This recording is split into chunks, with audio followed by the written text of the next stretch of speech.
ان کو دیکھتے ہوئے ہمیں وسائل بھی زیادہ چاہیے, لوگوں کا تعاون بھی چاہیے.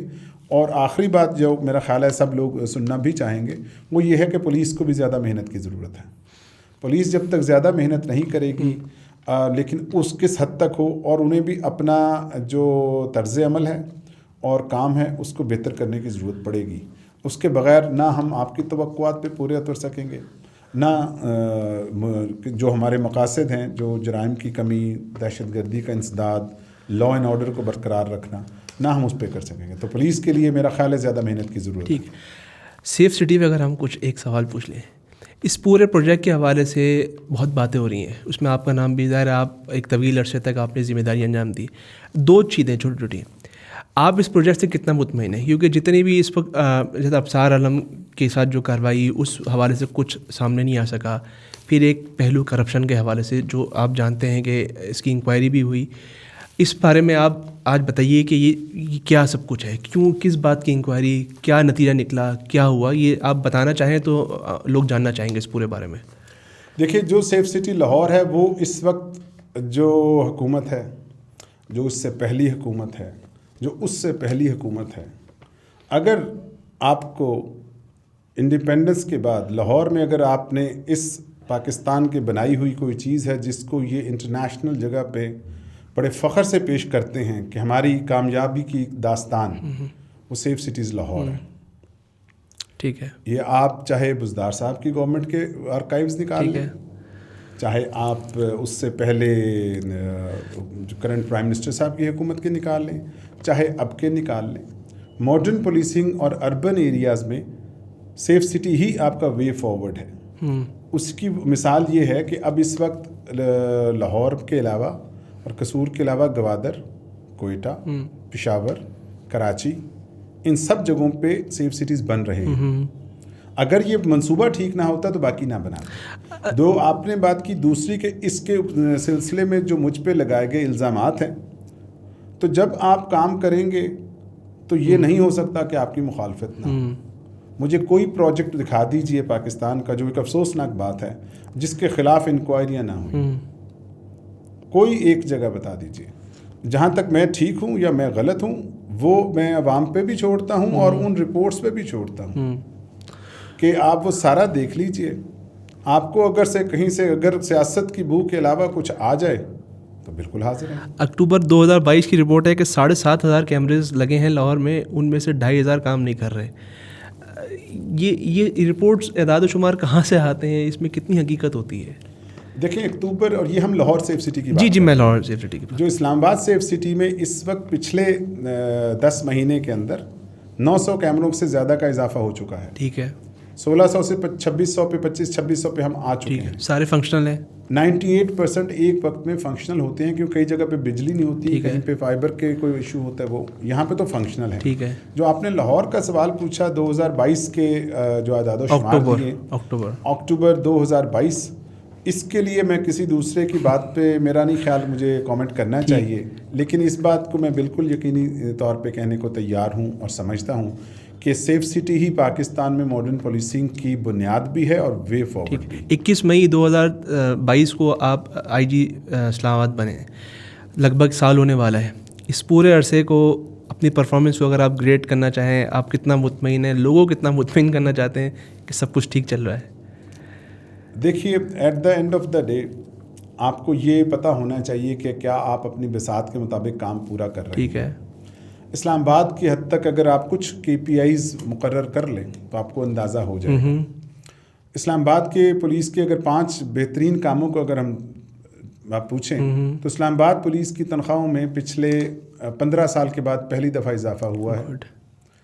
یہاں کے جو شہداء تھے تقریباً 10 سال کے بعد ان کے واجبات ان فیملیز کے جن کے پیارے شہید ہو چکے ہیں یا اپنے فرض کی ادائیگی کے دوران وفات پائے ہیں, وہ تقریباً 10 سال کے بعد ملے ہیں. جن لوگوں نے شہیدوں نے یا کسی نے کوئی کارہائے نمایاں سر انجام دیے, ان کو میڈلز 2000 تقریباً 16, 17 کے 18 کے بعد پہلی دفعہ ملے ہیں. ٹھیک ہے. اگر آپ پہلی دفعہ کسی ہاسپٹل کا پولیس کے لیے ایک ڈیڈیکیٹڈ ہاسپٹل بننے جا رہا ہے, اور جو مزید جو پہلی مرتبہ تقریباً 6 سال کے بعد 1600 کی ہماری جو ہے بھرتی ہم نے پوری کی ہے, تو یہ 5 تو ایسی چیزیں ہیں جو کہ آرگنائزیشنل ڈیولپمنٹ میں آتی ہیں، ویلفیئر میں آتی ہیں، اور یہ ممکن نہیں تھی اگر ہمیں کرنٹ منسٹر جو ہیں رانا ثناء اللہ صاحب کی سپورٹ نہ ہوتی اور وہ پولیس کو اپنا پہلی پرائورٹی سمجھ کے نہ کرتے۔ اگر آپ لا اینڈ آرڈر میں آ جائیں تو کوئی ایسا آپ کے پاس واقعہ نہیں ہوگا جس میں کوئی گولی چلی ہو، جس میں ہم نے کسی کے کوئی نقصان پہنچا ہو۔ ہم نے خود زخم کھائے ہیں، ہم نے خود چوٹیں سہی ہیں، لیکن ہم نے جو کسی بھی قسم کی وائلنس سے پوری طرح گریز کیا ہے۔ تو میرا خیال ہے میرے اطمینان کے لیے یہ چیزیں کافی ہیں کہ ہم نے ایک کلچر آف ٹالرنس جو ہے اس کو پروموٹ کیا ہے۔ ہم نے رپورٹنگ جو کی ہے وہ حقیقت پہ مبنی ہے، اس کو آپ بھی جانتے ہیں، اور پولیس کی ویلفیئر کے لیے، جوانوں کے لیے جو ہم کام کر سکتے تھے وہ ہم نے کیے ہیں۔ تو اگر آج میں اس جگہ سے چلا جاؤں، اور ایک نہ ایک دن سب نے اپنے عہدوں سے آگے جانا ہوتا ہے، کوئی ساری عمر کے لیے نہیں آیا، تو میں انشاءاللہ ایک مطمئن شخص کے طور پہ جاؤں گا۔ کچھ صحافیوں کے اعتراضات اگر آپ کہیں، عمران خان کی آمد کے موقع پر صحافی پہ تشدد ہوا، اس کی FIR نہیں کر سکیں۔ اسی طرح عورت مارچ کے موقع پر بھی صحافیوں کے ساتھ کچھ مسائل ہوئے۔ تو یہ وفاقی دارالحکومت میں اگر صحافی اپنے خلاف FIR نہ کٹوا سکیں تو آپ اس کو آپ کیا سمجھتے ہیں؟ دیکھیے، صحافیوں کے ساتھ جو وہاں پہ بدمزگی ہوئی اور جو واقعہ پیش آیا اس پہ مجھے ذاتی طور پہ افسوس ہے، میں خود بھی معذرت خواہ ہوں، اور یہ بات ہم نے ان صحافیوں کو بلا کے کرنے کی کوشش کی، لیکن بات ہی نہیں کریں گے آپ تو بات بنے گی کیسے؟ اگر آپ صرف اس کو اپنا مسئلہ بنا لیں گے کہ جب تک یہ نہیں ہوگا تو کوئی بات نہیں ہوگی، یہ کوئی بھی کسی قسم کا جو بھی آپ ویو ایک رکھ لیں یا ون سائڈ رکھ لیں وہ مشکل ہوگا رکھنا۔ اور قانون کے مطابق عدالت نے جو فیصلے دیے ہم نے اس کے ساتھ ہیں، لیکن جن بھی صحافیوں کے ساتھ، جیسے میں نے آپ کو پہلے بھی بتایا تھا، مجھے بھی جرنلزم سے میرا بھی تھوڑا سا واسطہ ہے کہ یہ کوئی اچھی بات نہیں تھی اور ان کو اچھے طریقے سے پیش آنا چاہیے تھا۔ میں آپ کے پروگرام کے توسط سے بھی بالکل ان سے معذرت کرنا چاہوں گا کہ جن کی دل آزاری ہوئی ہے، ہم یہاں پہ کچھ عرصے کے لیے ہوتے ہیں اور پھر چلے جاتے ہیں، اور چلے بھی کسی اور ملک میں نہیں جاتے، ہم اسی معاشرے میں رہتے ہیں۔ تو درگزر سے اور برداشت سے جب تک ہم سب کام نہیں لیں گے تو تلخیاں بڑھتی ہیں، کم نہیں ہوتی۔ ابھی آپ نے ذکر کیا کہ آپ کا تعلق بھی صحافت سے رہا ہے، ہمیں علم ہوا ہے کہ آپ نے صحافت میں ماسٹرز کیا ہے، کیوں ایک راستے سے صحافت کو چھوڑ کے اس شعبے میں آئے، کیا وجہ تھی؟ میری ایک جو ابتدائی جو ڈگری وہ صحافت میں ضرور رہی ہے، لیکن وہ اس وقت بھی چونکہ اس موضوع سے مجھے دلچسپی تھی تو اس کے لیے کیا تھا، ٹھیک ہے، اور لیکن زندگی آگے بھی پڑی ہے، پھر موقع ملا تو جب تک ہیں ہو سکتا ہے کسی وقت صحافت میں بھی آنا پڑ جائے۔ تھینک یو سو مچ عاجز صاحب، آپ کی آمد کا، ہمارے سوال سننے کا اور اپنے جواب دینے کا، آپ کی آمد کا بہت بہت شکریہ۔ بہت شکریہ آپ کا بھی، اور آپ کا پروگرام بہت اچھا جا رہا ہے، میں امید کرتا ہوں یہ اور پھلے پھولے گا۔ تھینک یو سو مچ جی، تھینک یو سو مچ۔